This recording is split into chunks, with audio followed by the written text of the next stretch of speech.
നമസ്കാരം.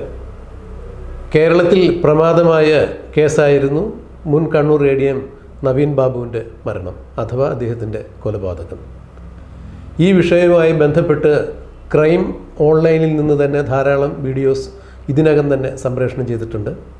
നവീൻ ബാബുവിൻ്റെ മരണവുമായി ബന്ധപ്പെട്ട് നിരവധി വിലപ്പെട്ട വിവരങ്ങൾ മലയാളത്തിലെ പല ഓൺലൈൻ മാധ്യമങ്ങൾക്കും പങ്കുവച്ച വ്യക്തി തന്നെയാണ് കണ്ണൂർ സ്വദേശിനിയായ പൊതുപ്രവർത്തകയായ ശ്രീമതി വീണാമണി. നമസ്കാരം.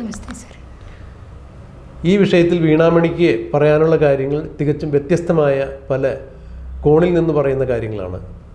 സാധാരണഗതിയിൽ ഒരു മരണം ഉണ്ടായി കഴിഞ്ഞിട്ടുണ്ടെങ്കിൽ അതിൽ ദുരൂഹതകൾ കണ്ടെത്തുക അല്ലെങ്കിൽ ദുരൂഹതകൾ ആരോപിക്കുക എന്നുള്ളത് മലയാളിയുടെ ഒരു സവിശേഷമായ രീതിയാണ്. എന്നാൽ നവീൻ ബാബുവിൻ്റെ മരണത്തിന് പിന്നിൽ കൃത്യമായി ചില കറുത്ത കൈകളുണ്ട് എന്ന് തന്നെ കേരളത്തിൻ്റെ പൊതുബോധം ഉറച്ചു വിശ്വസിക്കുന്നു.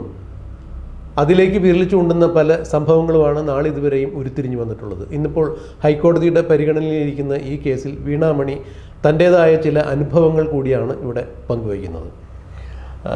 വീണാമണി മാഡത്തിനോട് ആദ്യം എനിക്ക് ചോദിക്കാനുള്ളത്, നവീൻ ബാബുവിൻ്റെ മരണവുമായി ബന്ധപ്പെട്ട് നിരവധി ദുരൂഹ സംഭവങ്ങൾക്ക് താങ്കൾ ഒരുപക്ഷെ സാക്ഷിയാണ് എന്ന് വേണമെങ്കിൽ പറയാം. നവീൻ ബാബുവിനെ വണ്ടിയിൽ കയറ്റിക്കൊണ്ടുപോകുന്ന ചില ദൃശ്യങ്ങൾ കണ്ടു എന്നുള്ളതും നവീൻ ബാബുവിൻ്റെ മരണം നടന്നപ്പോൾ ആശുപത്രിയായിട്ട് ബന്ധപ്പെട്ടെന്ന് പോസ്റ്റ്മോർട്ടം നടന്നിട്ടില്ല എന്നുള്ള കാര്യങ്ങൾ ഉൾപ്പെടെയുള്ള പല കാര്യങ്ങളും സാമൂഹ്യ മാധ്യമങ്ങളിൽ വന്നിട്ട് താങ്കൾ വ്യക്തമാക്കുകയുണ്ടായി.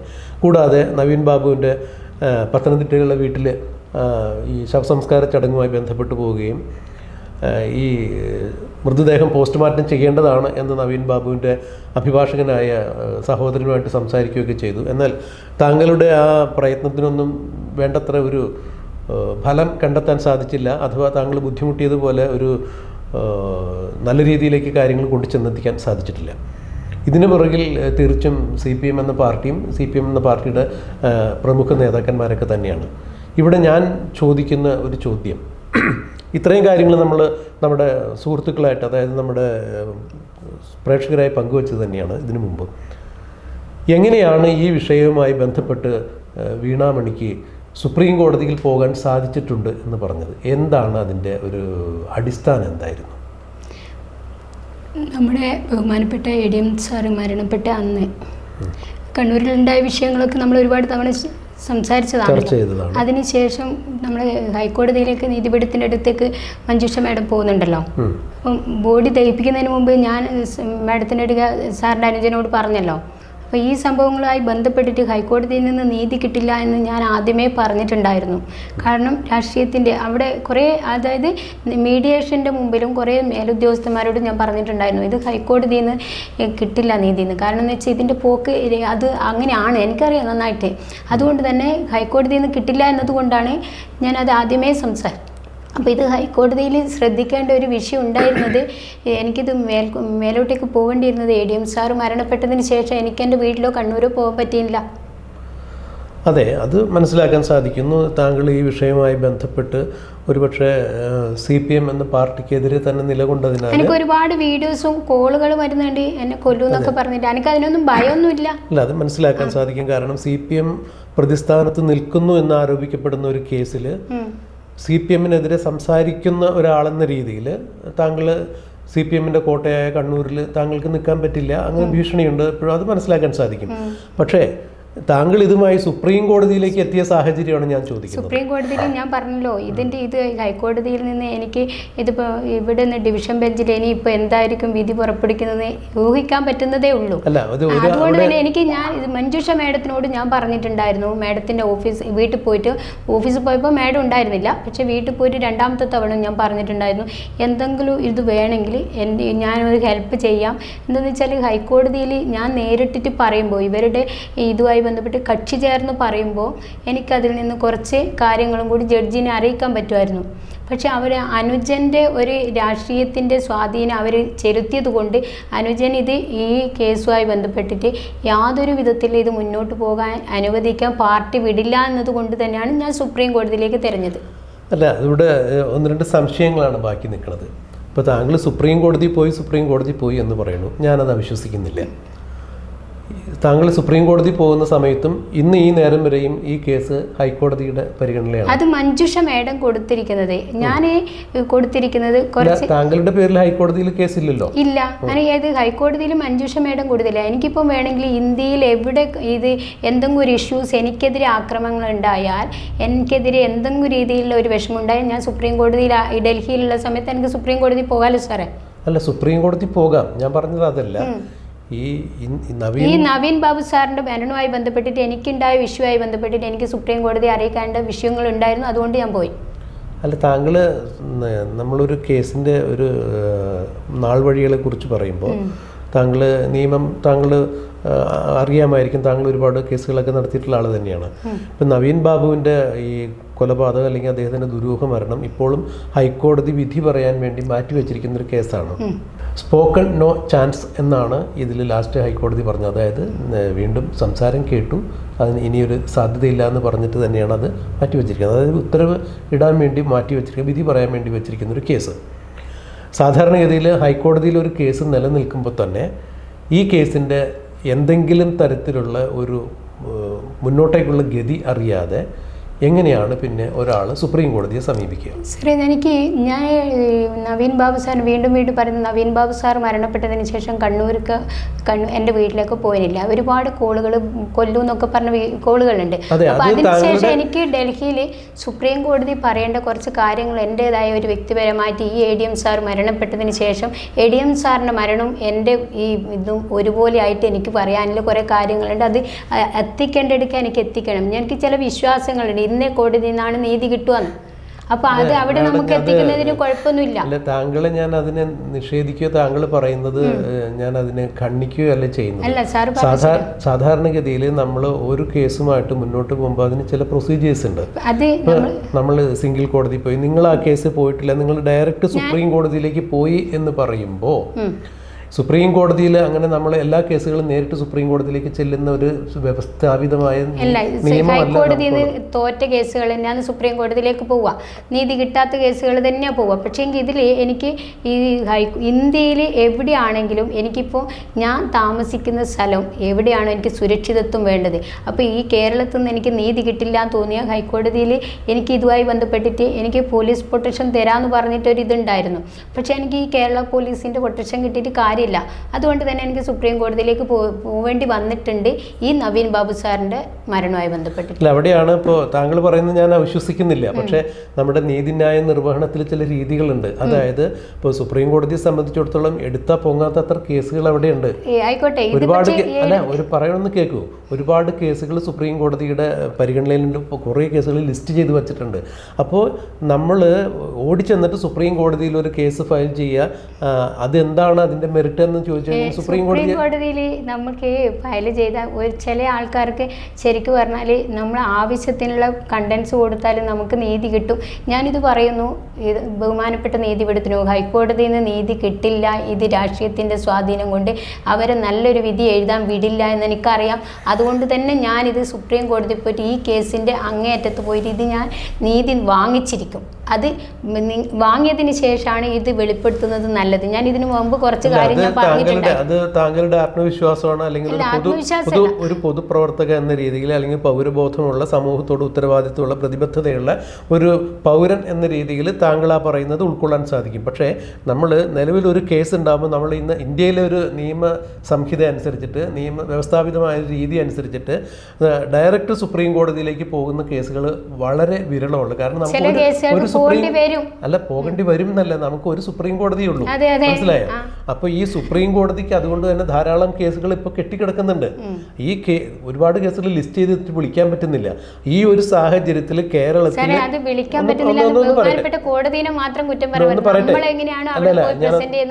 ഞാനൊന്ന് പറഞ്ഞ് മുഴുമിപ്പിക്കട്ടെ.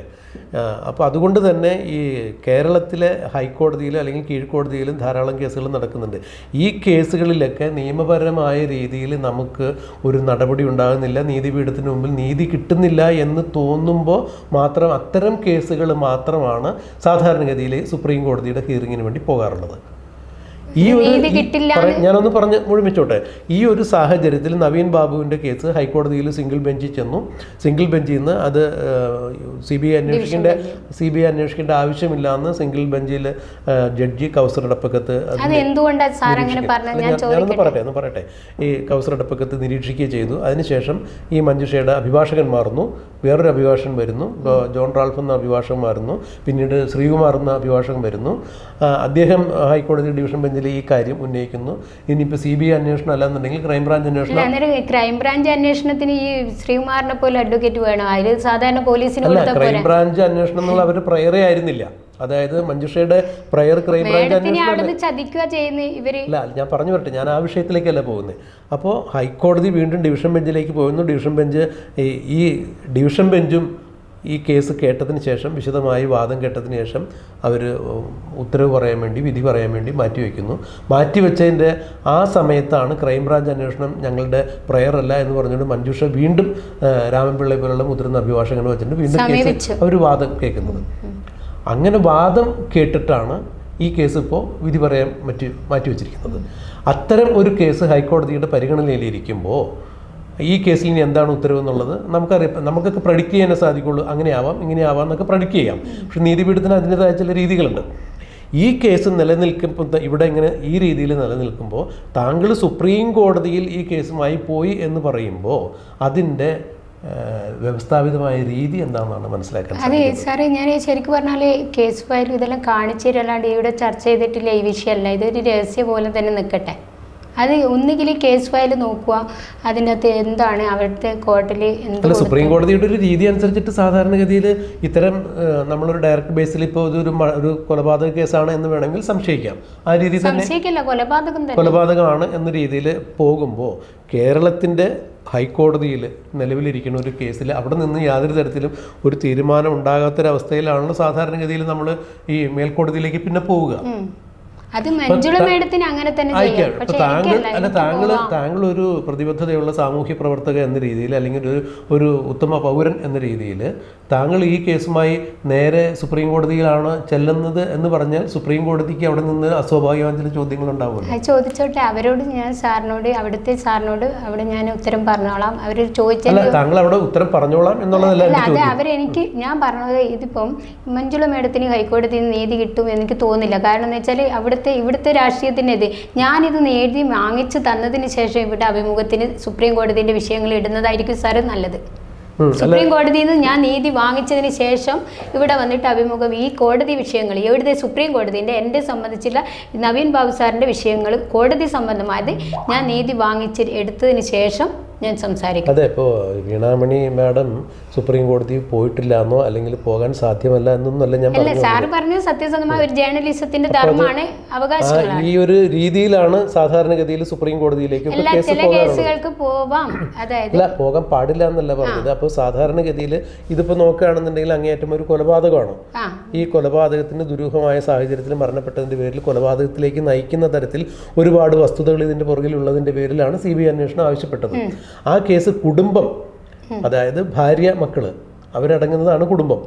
അപ്പോൾ ഈ കുടുംബത്തിന്റെ പ്രയർ ഇതിൽ CBI അന്വേഷണം എന്നുള്ളതാണ് ഇപ്പോൾ ഹൈക്കോടതിയിൽ നിലവിൽ നിൽക്കുന്നത്. ആ കേസ് ഇങ്ങനെ ഒരു ഭാര്യയും മക്കളുമുള്ള ഒറ്റ ബന്ധുക്കൾ എന്ന് പറയുന്നത് അവരെ സംബന്ധിച്ചിടത്തോളം അവർക്ക് ഇല്ലാത്തൊരു താല്പര്യപ്രകാരം ഒരു പൊതുപ്രവർത്തകയായ വീണാമണിക്ക് ഈ കേസുമായി സുപ്രീം കോടതിയിലേക്ക് എത്താൻ എന്താണ് ആ കേസിൽ വീണാമണി പ്രേരിപ്പിക്കുന്ന ഘടകം എന്നുള്ളത് സുപ്രീം കോടതി മുമ്പിലുള്ള ആദ്യത്തെ ചോദ്യം. അത് ഞാൻ ഇപ്പം ഈ രഹസ്യങ്ങളൊന്നും ഇവിടെ ഇപ്പം പറയേണ്ടതല്ല. അത് രഹസ്യമാണോ? അത് രഹസ്യമാണ്. അതെന്ന് വെച്ചാൽ ഞാൻ ഇതിനു മുമ്പ് ഇവിടെ ഒരിക്കൽ ചർച്ച ചെയ്തതാണ്. അപ്പോൾ എനിക്ക് അവിടെ ഇപ്പം പോകേണ്ട, അവിടെ തടസ്സം വെച്ച ഒരു മേലുദ്യോഗസ്ഥനുണ്ടല്ലോ, കുറച്ച് നിൽക്കട്ടെ, മഞ്ജുഷ മാഡത്തിന്റെ ആ ഇത് കഴിയട്ടെ. അത് ഇതിന്റെ രഹസ്യ സ്വഭാവം സുപ്രീം കോടതിയിലേക്ക് പോകുന്നതിന് എന്താ കേസിന് എന്താ രഹസ്യ സ്വഭാവം? എനിക്ക് അവിടുന്ന് പെട്ടെന്ന് നീതി കിട്ടാൻ വേണ്ടിയിട്ടുള്ള ഒരു ട്രിക്ക് ഉണ്ട്. അപ്പൊ അത് ഞാൻ അത് കിട്ടിയതിന് ശേഷം ഇവിടെ വെളിപ്പെടുത്തുന്നത് നല്ലത്. ആയിക്കോട്ടെ, ഈ കേസുമായി ബന്ധപ്പെട്ട് സുപ്രീം കോടതിയിൽ പോയിട്ടുണ്ടെന്ന് താങ്കൾ പറയുന്നത് നമ്മൾ വിശ്വസിക്കുന്നു.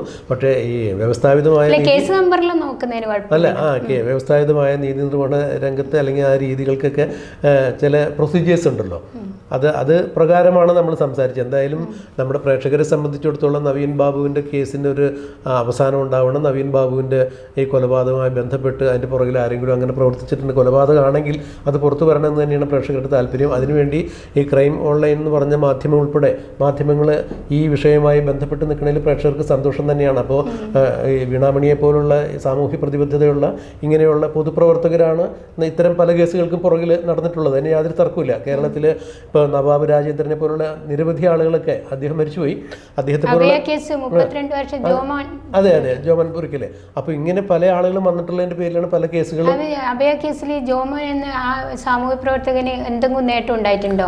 നേട്ടം ഇത് തന്നെയാണ്. കാരണം നമ്മുടെ സമൂഹത്തിലുണ്ടാകുന്ന ദുഷ്പ്രവണതയ്ക്കെതിരെ പ്രവർത്തിക്കുക എന്നുള്ളതാണ്. അതുപോലെ തന്നെ നവീൻ ബാബു സാറിന്റെ കാര്യത്തിൽ ഭാര്യയ്ക്കില്ലാത്തതാണ്, ഭാര്യയ്ക്ക് അവർക്ക് ഒതുങ്ങുന്നതിൽ ഒരിതുണ്ട്. സാമൂഹ്യ പ്രവർത്തക ഭാര്യ തമ്മിൽ വ്യത്യാസമുണ്ട്. മരണപ്പെട്ട അല്ല സാറ് പറഞ്ഞതല്ല, ഞാൻ പറഞ്ഞത് സമൂഹം ചോദിക്കുന്ന ചോദ്യമുണ്ട്.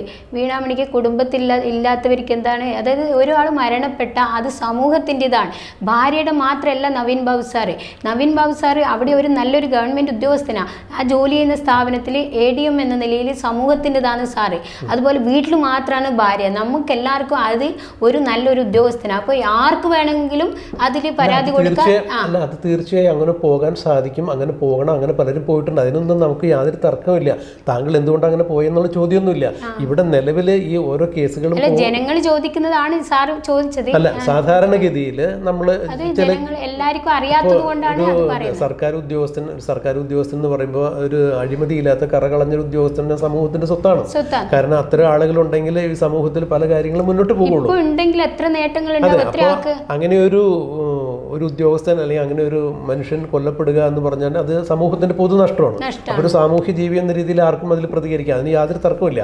പക്ഷേ നമ്മൾ ഇവിടെ ഈ ഹൈക്കോടതിയിൽ നിലവിലിരിക്കുന്ന ഒരു കേസിൽ യാതൊരു തരത്തിലും ഒരു തീരുമാനമാകുന്നതിന് മുമ്പ് താങ്കളെപ്പോലുള്ള ഒരു പൊതുപ്രവർത്തക സുപ്രീം കോടതിയിൽ പോയി എന്ന് പറയുമ്പോൾ സുപ്രീം കോടതി അതിനെ എങ്ങനെ നോക്കിക്കണ്ടു? ഡിവിഷൻ ബെഞ്ച് പോയ സമയത്തിന് അവിടെ നിരാഹാരം ഇരിക്കാനുള്ള സംവിധാനമൊക്കെ ഞാൻ അവിടെ സീനിയർ അഡ്വക്കേറ്റുമായിട്ട് അവരുടെ വീട്ടിൽ പോയിട്ടെല്ലാം സംസാരിച്ചു. സുപ്രീം കോടതിയിൽ സീനിയർ അഡ്വക്കേറ്റ് എല്ലാം ഉണ്ട്. ഇവിടെ ഈ ഡോക്ടർ നാർക്കോട്ടിക്സ് ഇത് ഇങ്ങനെ കുറെ കാര്യങ്ങൾ എൻ്റെതായ രീതിയിലുണ്ട്. അല്ല, അങ്ങനെയാണെങ്കിൽ ഇപ്പോൾ അങ്ങനെ ഒരു പ്രതിഷേധം താങ്കൾക്ക് ആത്മാർത്ഥമായിട്ട് അങ്ങനെ ഒരു പ്രതിഷേധിക്കണമെന്നുണ്ടെങ്കിൽ അതിന്റെ ഒരു വേദി സുപ്രീം കോടതി കേരളത്തിലാവില്ല. കേരളത്തിൽ എനിക്ക് സുരക്ഷിതത്വം കേരളത്തിലല്ല, എനിക്ക് അങ്ങനെ എനിക്ക് തോന്നുന്നു ഹൈക്കോടതിയുടെ മുമ്പിലോ അല്ലെങ്കിൽ സുപ്രീം ഹൈക്കോടതിന്റെ മുമ്പിലൊന്നും ഇതെന്ന് വെച്ചാൽ ജഡ്ജിനെ പോലും അവരുടെ നിയമങ്ങൾ ജോലി ചെയ്യാൻ അനുവദിക്കാത്ത കാലഘട്ടത്തിൽ ഈ കെട്ടകാലത്താണ് നമ്മൾ ജീവിക്കുന്നത്. അപ്പൊ നമ്മൾ എന്തിനു കേരളത്തിൽ എന്നിട്ട് നമ്മൾ വലിയാടാവുന്നത്? അതിലൊന്നും ഞാൻ പറഞ്ഞപ്പോൾ താങ്കൾ ഈ സുപ്രീം കോടതിയിലും ഹൈക്കോടതിയുടെ മുൻപിലൊക്കെ പോയി നമ്മൾ നിരാഹാരം എനിക്ക് കൂടുതൽ സുരക്ഷിതത്വം എവിടുന്നാണ്? ഇല്ല, കോടതി അലക്ഷ്യമൊന്നുമില്ല. അതെന്ന് വെച്ചാൽ സുപ്രീം കോടതിയിൽ എടുക്കുക. ഞാൻ പറഞ്ഞത് എനിക്ക് ഈ ഡോക്ടറെയും ഇങ്ങനെ കുറേ വ്യക്തികളുണ്ട്. ഞാൻ ഇത്രയും മാസം വീട്ടിൽ പോയില്ല. എൻ്റെതായ വ്യക്തിപരമായ അഭിപ്രായ സ്വാതന്ത്ര്യം, വ്യക്തി സ്വാതന്ത്ര്യം അതൊക്കെ ഹനിച്ചുകൊണ്ടുള്ള കുറേ കാര്യങ്ങളുണ്ട്. ഇത്രയും ചാനലിൽ വന്നിട്ട് ഞാനിങ്ങനെ സംസാരിച്ചു, വീട്ടിൽ പോയി സംസാരിച്ചു. എന്നെ ഒരു കോടതി നേരിട്ട് വിളിച്ച് നിങ്ങൾ ചോദിച്ചില്ലേ, ഹൈക്കോടതി ഇത്രയും ചാനലുകാർ എല്ലാം ഉണ്ടായിട്ട് എന്നാൽ വീണാമണി എന്ന വ്യക്തി ഇങ്ങനെ പറയുന്നുണ്ട്, അവരെ വിളിച്ചിട്ട് ചോദ്യം ചെയ്യണം എന്ന് ചോദിക്കട്ടില്ലേ എന്നെ കൊണ്ട്? നിങ്ങൾ എന്തിന് കോടതി ചോദിക്കട്ടെ? കോടതിക്ക് അങ്ങനെ ഒരാള് നമുക്ക് പരാതി പൊതുജനങ്ങൾക്ക് വെക്കാം. വീണാമണി ഇങ്ങനെ വന്നിട്ട് ചാനലിലെല്ലാം പറയുന്നുണ്ട്. പരാതിയുടെ മെറിറ്റിന്റെ അടിസ്ഥാനത്തിലാണ് കോടതി ഇടപെടുക. അപ്പൊ എനിക്ക് കോടതി അലക്ഷ്യം എന്ന് പറഞ്ഞ് എടുക്കൂല, എനിക്കെതിരെ കോടതി അലക്ഷ്യം എന്ന് പറഞ്ഞ് കേസ് എടുക്കില്ല. കാരണം ഞാൻ എന്ന വ്യക്തി ഹൈക്കോടതിയിലോ സുപ്രീം കോടതിയിലോ എവിടെയാണ് കൊടുത്തിരിക്കുന്ന പരാതിക്കനുസരിച്ചിട്ടായിരിക്കും അതിൻ്റെ ഇത് വരും. അപ്പോൾ ഞാൻ കൊടുത്തിരിക്കുന്ന കേസ് നിയമപരമായിട്ട് എനിക്ക് നീതി കിട്ടുമെന്ന് എനിക്കറിയാം. അതായത് താങ്കൾ സുപ്രീം കോടതിയെ സമീപിച്ചു, ഈ വിഷയത്തിൽ കേസ് കൊടുത്തിട്ടുണ്ട്. അത് ഞാൻ ഇന്നാളത്തെ ആദ്യത്തെ തവണ ഞാൻ സാറിനോട് പറഞ്ഞു, സാർ അത് ഇട്ടിട്ടുണ്ടല്ലോ വീഡിയോയില്. അതെ, അല്ല അപ്പോൾ താങ്കള് പോകേണ്ട സമയം, അതായത് ഞാൻ അവിടെ സമരം ഇരിക്കേണ്ട ഒരു സമയം ഞാൻ പറഞ്ഞിട്ടുണ്ട്, നിരാഹാര സമരം. അപ്പൊ അത് എന്നോട് ഇപ്പം വേണ്ടാന്ന് ഒരു മേലുദ്യോഗസ്ഥനോട് പറഞ്ഞിട്ടുണ്ട്. കോടതിയുമായി ബന്ധപ്പെട്ടിട്ട് നല്ലൊരു പ്രൊഫഷണലായ ഒരു ഉദ്യോഗസ്ഥൻ പറഞ്ഞു ഇപ്പം വേണ്ട, ഇവിടെ ഹൈക്കോടതിയിൽ എന്താണോ നീതി കിട്ടുന്നത് അത് കഴിഞ്ഞതിന് ശേഷം മതിയെന്ന്. അപ്പോൾ ഇവിടെ എല്ലാവരും പറയുന്നത് തന്നെയാണ് ഈ ചർച്ചയുടെ ആരംഭത്തിൽ ഞാൻ പറഞ്ഞത്, ഹൈക്കോടതി അതിനനുസരിച്ചാണ് ഞാൻ പോകുന്നത്. നിരാഹാരം ഇരിക്കുക എന്നാ ഞാൻ പറയാം. അവിടുന്ന് എന്തായാലും മഞ്ജുഷ മേഡത്തിനെ ഇവിടെ ഈ കേസിൽ അങ്ങേയറ്റം പോകാൻ അനുവദിക്കില്ല എന്നാണ് ഞാൻ അറിയുന്നത്. അതായത് ആ പാവം മാഡത്തിന് അത് എന്തെങ്കിലും കാരണങ്ങൾ പറഞ്ഞിട്ട് അനുജനും പാർട്ടിക്കാരും, അതായത് അനുജനെ പ്രസ് ചെയ്യും പാർട്ടിക്കാർ, അപ്പോൾ എന്ത് ചെയ്യും, അത് അനുവദിക്കില്ല എന്ന് ഞാൻ അറിയുന്നതാണ് ഞാൻ പറഞ്ഞത്. അപ്പോൾ അതുകൊണ്ട് ഈ കേസുമായി ബന്ധപ്പെട്ട് ഞാൻ അങ്ങേയറ്റം പോയിട്ട് ഇത് ഞാൻ നീതി വാങ്ങും. അതിനുശേഷമായിരിക്കും നമുക്ക് കോടതി സംബന്ധമായ കാര്യങ്ങൾ, ഈ അവിടുത്തെ സുപ്രീം കോടതിയിലെ കാര്യങ്ങളൊക്കെ സംസാരിക്കുന്നത് അതിനുശേഷം.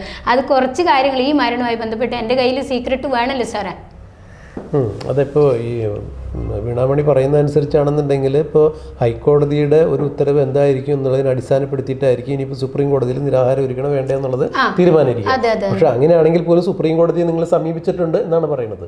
ഉണ്ട്, സമീപിച്ചിട്ടുണ്ട്. ഞാനൊക്കെ ഈ ഇന്ത്യയിൽ എവിടെയെങ്കിലും സുരക്ഷിതമായി ജീവിക്കാൻ എനിക്ക് സുപ്രീം കോടതിന്റെ സപ്പോർട്ട് വേണം. കേരള ഹൈക്കോടതിയിൽ ദേവൻ സാറിനെ പോലെ, ദേവൻ രാമചന്ദ്രൻ സാറിനെ പോലുള്ളവരിൽ നിന്ന് നീതി കിട്ടും. പക്ഷെ അവരുടെക്കൊന്നും ഇത്രയും, അതായത് ദേവൻ രാമചന്ദ്രൻ സാറിനെ പോലെ സത്യസന്ധരായ കുറച്ച് ജഡ്ജിമാരുണ്ട്. ബാക്കിയുള്ളവരെ തെച്ചും രാഷ്ട്രീയ പാർട്ടികൾ അവിടെ പോയി ജഡ്ജിനെ പോലും സ്വാധീനിക്കാൻ ശ്രമിച്ചിട്ട് തെറ്റായ രീതിയിൽ അവർ ജീവിക്കാൻ വിടാത്ത രീതിയിൽ അവരുടെ പേന തെറ്റായ രീതിയിൽ എഴുതിപ്പിക്കുകയല്ലോ ചെയ്യുന്നത്. അതല്ലേ ഇവിടെ കാണാൻ പറ്റുന്നത്.